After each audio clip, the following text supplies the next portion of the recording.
Hi there, this is Sheeta Hunter. In this video, I'm going to take a look at a MacBook Pro feature that many have vilified as being totally useless. And I must say that I was amongst that group initially. The feature is the touch bar. And now, for me and others, that view has changed. So let's take a look. Replacing the function keys that we were used to seeing above the keyboard, the touch bar is a small, very small, touchscreen. How does the touch bar function? The touch bar displays contextual content based on which app is running in the forefront. There are three defined regions to the touch bar. The System button, which is controlled by the Mac OS. The App region, which is controlled by the currently active app. And the control strip, also controlled by the Mac OS. It's always present.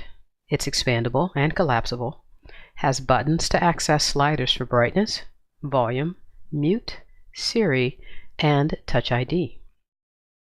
Again, depending on the app running in the forefront, that is the content that the touch bar will show you. Like right now, you see the content from the Finder. If I chose QuickTime, you'll see content from QuickTime, so the functions that I could choose: record, cinema display, so forth. If I chose Pages, you'll see the content change there, where I can do styling of text.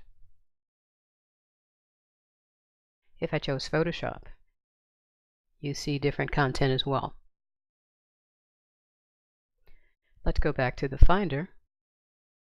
And I want to show you how this tool bar area in the control strip will expand.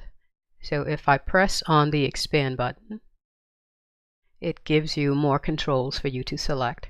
And now I can press on the X button and it will go back. Notice that I'm pressing with the end of a stylus. So I'm hoping that that will lead to features for the Apple Pen. Maybe we should put that in feature requests if we haven't already. Now let me go to Safari. Safari, in addition to showing you content on the touch bar, Safari allows you to customize the touch bar.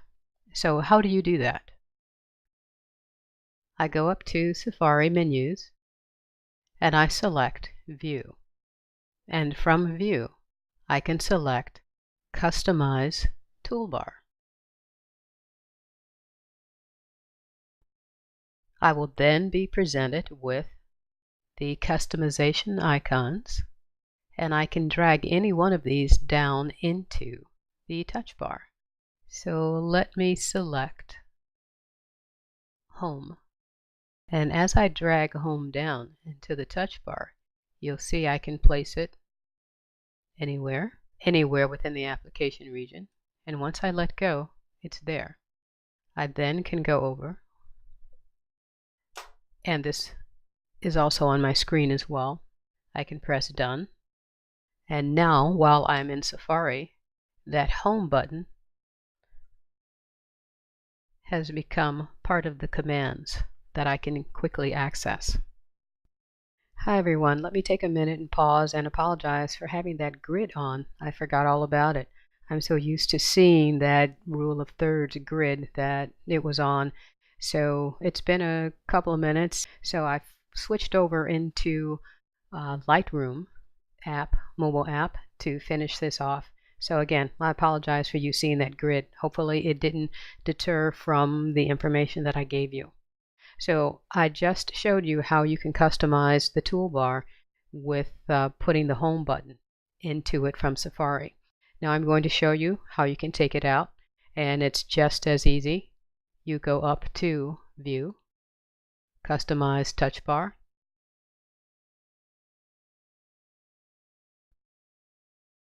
and from here, if I go down into the touch bar with my cursor, you can see it lights up certain buttons. So I'm going to take this button of the Home screen that I put on and drag it back up, and you'll see that it says Remove from Touch Bar. Once I let that go, it has now been removed from the touch bar in the customization area for Safari. So now let's press Done. And let me show you one more thing. And to do that, I'm going to get off of my iPhone. Okay, the last thing that I wanted to show was how the touch bar interacts with Systems Preferences. So if I go to the Apple menu and select Systems Prefs, and then go to Keyboard, there are two things here. First of all, down at the bottom, you can see where it reads Customize Control Strip. So if you click that, it will bring up the icons that you can pull down into the control strip, the area that's on the right-hand side. I believe it only holds a certain amount, so you might be able to get more in here than the 1, 2, 3, and 4, but I think there is a restriction. I'm going to press Done. And now back here in the prefs, if I click on Shortcuts and then select Screenshots from over on the left-hand side, on the right-hand side there is an option to save picture of the touch bar as a file.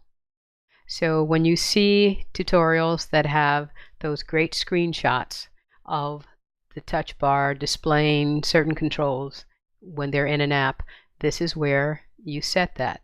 If you press, by default, if you press Shift Command 6, you will get a screenshot of the touch bar automatically saved to your desktop. So play around with it. Play around with the touch bar.